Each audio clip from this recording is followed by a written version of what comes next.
আজকে এই গাছে অনেক বড় দান বৃক্ষ আমাদের বাতাস পরিষ্কার করে। বাংলাদেশ পরিষ্কার বাতাস একটু দূষণ আছে, তাহলে পরিষ্কার হবে। তোমরা লাগাও বাড়িতে, এবং আমরা ধন্যবাদ জানাই, কৃতজ্ঞতা।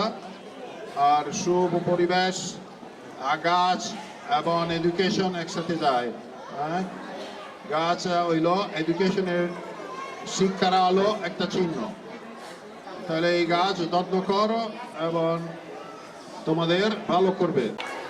আজকে আপনাদের এই ছোট্ট ছোট্ট কমলমতি বাচ্চাদের অবগত করতে চাই যে আমাদের দেশের মাননীয় প্রধানমন্ত্রী বিএনপির চেয়ারপারসন জনাব তারেক রহমান আগামী 5 বছর মধ্যে সারা দেশে 25 কোটি একটি বৃক্ষরোপণের কর্মসূচি তিনি নিয়েছেন।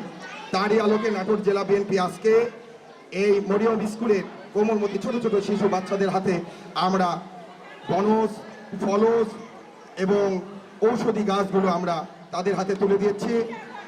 আমরা এই গাছের সাথে যারা এখানে অভিভাবক উপস্থিত রয়েছেন, আমরা সবার কাছে একটি মেসেজ পৌঁছে দিতে চাই অভিভাবকদের কাছে যে আপনার একটি সন্তান আগামী দিনের আপনার সম্পদ, আর এই গাছ হবে আপনার সন্তানের সম্পদ।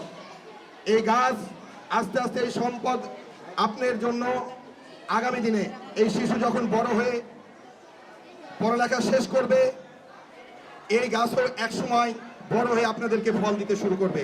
আপনার সন্তানে কখনোই যদি পড়ালেখার আর্থিক কোথাও যদি অসুবিধা ঘটে, আমরা দেখবো যে এই গাছ বিক্রি করেও সামান্য কিছু অর্থে হলেও আপনার সন্তানের পিছনে আপনি ব্যয় করতে পারবেন। একটি ফলজ গাছ থেকে ফল বিক্রি করে 2 পয়সা আপনার সন্তানের পিছনে আপনি ব্যয় করতে পারবেন।